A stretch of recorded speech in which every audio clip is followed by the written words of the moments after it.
मोक्याच्या ठिकाणी असून सुद्धा बिझनेसवर खूप इम्पॅक्ट झाला. म्हणजे 1.5 वर्ष आम्ही नुसतं फक्त पे करत होतो, नो सेव्हिंग. 1.5 वर्ष फक्त आम्ही अशा ह्याच्यातच मी नंतर चालू केलेलं आहे.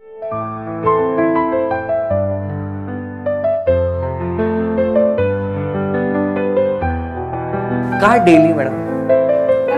डेली कॅश बेसिसवर बिझनेस आहे, त्याच्यामुळे मग ते डेलीच प्रेफर पडतं ना आम्हाला. बिझनेस क्रेडिटवर नाही, क्रेडिटवर नाहीये.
नमस्कार. मॅडम, आपलं कॉन्व्हर्सेशन चालू करायच्या आधी आपण एक तुमचा परिचय, मग सर तुमचा परिचय. माझं नाव सीमा रविराज खोंडगे आणि बिझनेस आहे आपला सध्या. सर, माझं नाव रविराज खोंडगे. दोघं एकत्रच बिझनेस करतो. अरे वा. कसला बिझनेस आहे आपला? Xerox printing, jumbo Xerox. अरे वा. सर, तुम्ही बँकेत पैसे ठेवायचात, सर तुम्ही बँक सेव्हिंग्स किंवा FD डेली याच्यामध्ये. आता हा खूप पारंपरिक म्हणतो आपण ज्याला, ट्रेडिशनल अप्रोच आहे. तुम्ही जेव्हा सरांना भेटलात, सरांनी तुम्हाला जे काही मार्गदर्शन केलं, मला सांगा की म्हणजे तुम्ही सांगा मॅम त्यांनी काय मार्गदर्शन केलं, आणि सर तुम्ही मला सांगाल की काय चेंज झाला त्याच्यामध्ये. तर तुम्ही सांगा की कसं काय मार्गदर्शन केलं सरांनी तुम्हाला. त्यांनी आम्हाला सांगितलं की साधारण तुम्ही जर रोज एवढे टाकलात तर ह्याच्यातून एवढे वाढू शकतात. म्हणजे तू जे आत्ता करतेस त्याच्यापेक्षा तुला निदान 30 ते 40% एक्स्ट्रा मिळू शकतात. आणि त्याच्यात तुझ्या बाकीच्या पुढे येणाऱ्या गरजा आहेत त्याच्यातून तू त्या कव्हर करू शकतेस. किंवा तुझं जे काय लोन घेतलेलं आहेस, होम लोन आहे, किंवा त्याचा हप्ता सुद्धा तू तुझ्या पुढच्या सेव्हिंगच्या फक्त इंटरेस्टवरती देऊ शकतेस. तर त्याच्यासाठी मग तू जी डेली सेव्हिंग्स करतेस तर ती इकडे कर, इकडे शिफ्ट कर, आणि त्याच्यातून तुम्हाला मग त्याचा फायदा होऊ शकतो. सर, हा जो चेंज आहे, तुम्ही म्हणलं की बँक सेव्हिंग्स, FD हे माहिती असलेल्या गोष्टी आहेत या, आणि सर येऊन तुम्हाला सांगतात की अरे नाही, म्युच्युअल फंड आहे, मार्केटमध्येच पैसा लावायचा आहे, भले तो एकदम सुयोग्य पद्धतीने चाललाय, पण हा अप्रोच चेंज आहे की नाही, एकदम ड्रास्टिक चेंज आहे. आणि तो तुम्हाला कसा वाटला, आणि त्या अप्रोचचा जो अनुभव होता, एक्सपिरियन्स होता की अरे यार, I am getting something good out of this. How was that experience? Experience तर खूप छान होता, कारण त्यांनी आम्हाला समजवलं की तुम्ही जर तुम्ही म्युच्युअल फंडमध्ये इन्व्हेस्टमेंट केली तर तुम्हाला वर्षाला आपण एक ग्राह्य धरू. तसं इन्व्हेस्टमेंट तर आधी व्हायचीच म्युच्युअल फंडमध्ये, पण एक त्यांनी प्लॅन दिला पुढच्या 25-30 वर्षाचा, की तुम्ही जर या वर्षी एवढे केले तर तुम्ही पुढच्या वर्षी तुम्हाला समजा आपण एक ग्राह्य धरू की 10% ऑब्व्हियसली आपल्या FDच्या रिटर्नपेक्षा तो 4% जास्तच आहे. म्हणजे आपण त्याला धरू, आपण बँकेत आपल्याला 6% मिळतं, तर आपण इथनं 8% एक्सपेक्ट करू. ऑब्व्हियसली जास्तच मिळतात, पण एक्सपेक्ट करून चाललो 2% जरी जास्त मिळत असतील तर मग कशाला FD, why not mutual fund. आणि म्युच्युअल फंड बँक लिंक आपलं मार्केट लिंक आहे म्हटल्यानंतर ऑब्व्हियसली रिटर्न्स चांगलेच मिळणार. तर त्या प्रकारे आम्ही दोघांनी विचार केला आणि स्टार्ट केलं. इन्व्हेस्टमेंट कशी करता? डेली करता, मंथली करता? डेली SIP आहे, मंथली पण आहे, आणि शिवाय माझ्या सासऱ्यांचं लमसम अमाऊंट पण आम्ही केलेली आहे. का डेली मॅडम? कारण डेली कॅश बेसिसवर बिझनेस आहे, त्याच्यामुळे मग ते डेलीच प्रेफर पडतं ना आम्हाला. बिझनेस क्रेडिटवर नाही, क्रेडिटवर नाहीये, डेली कॅश येते, त्यामुळे डेली इन्व्हेस्टमेंट होते. आणि मग हा जो डेली इन्व्हेस्टमेंट आपण जे बघतो, म्हणजे ही कल्पना तुम्हाला सरांनी सांगितली. Okay.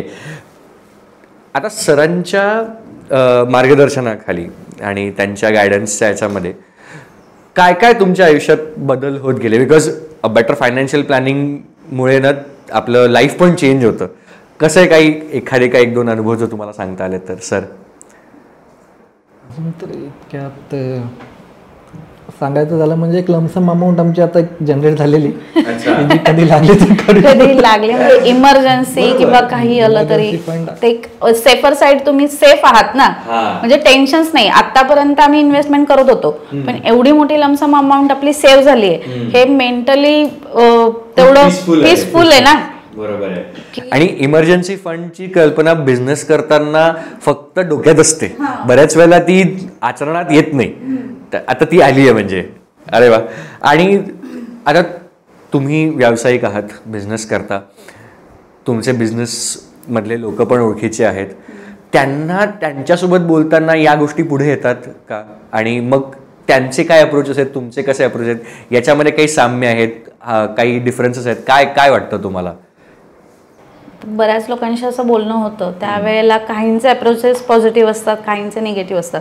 Mutual fund related to market आहे, शेअर मार्केट, जी थोडी एजेड लोक आहेत त्यांचा अप्रोच असा आहे की मार्केट कधीही डाऊन्स होतं, कधीही हे होतं, त्यामुळे ते पैसे कधीही जाऊ शकतात, असाही काही लोकांचा अप्रोच असतो.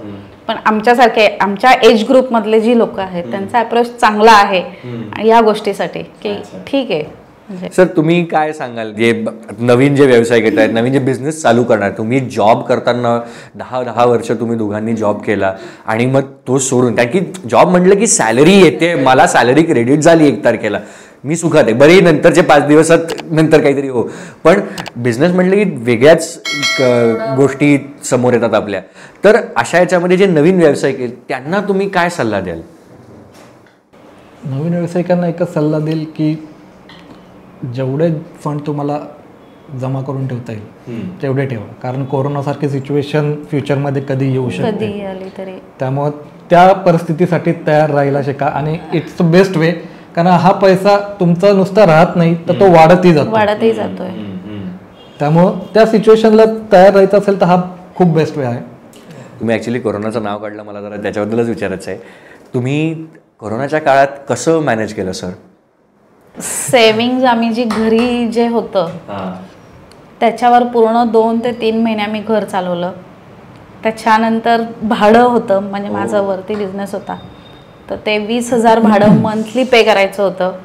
ते खूप खूप त्याच्यातून आम्हाला म्हणजे बाहेर यायला जवळपास 1.5 वर्ष लागलेलं आहे. 1.5 वर्ष. आणि मोक्याच्या ठिकाणी असून सुद्धा बिझनेसवर खूप इम्पॅक्ट झाला. म्हणजे 1.5 वर्ष आम्ही नुसतं फक्त पे करत होतो, नो सेविंग.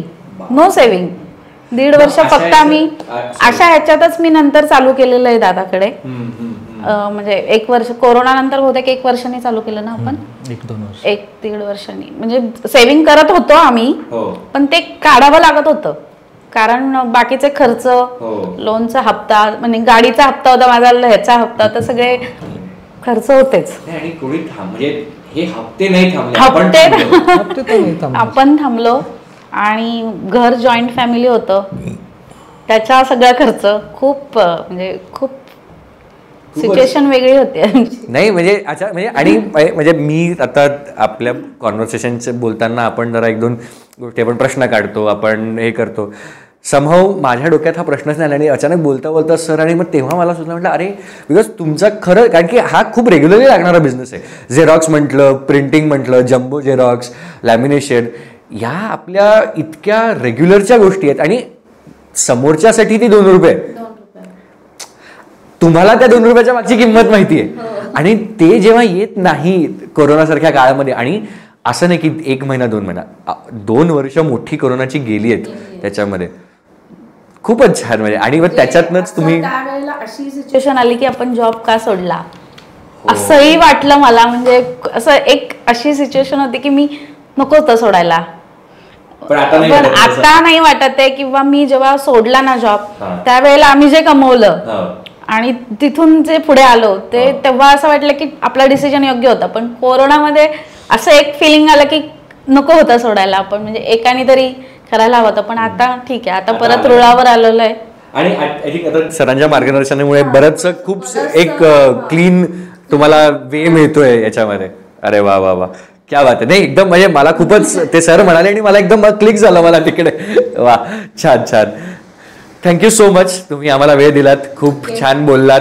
सर तुम्ही बोललात, मॅम तुम्ही बोललात, खूप छान वाटलं. आणि I think this is a very good learning. म्हणजे जे पण आपले व्ह्युअर्स आहेत त्यांच्यासाठी खूप छान लर्निंग आहे की तुम्ही जो डिसिजन घेतला, इफ इट्स अ म्हणजे वेल थॉट डिसिजन असेल आणि चांगलं मार्गदर्शन मिळालं तर there is a way ahead. कष्ट आहेत फक्त तुमची तेवढी तयारी पाहिजे की तुम्ही 12 तास उभं राहिलं पाहिजे, काम केलं पाहिजे तरच आहे.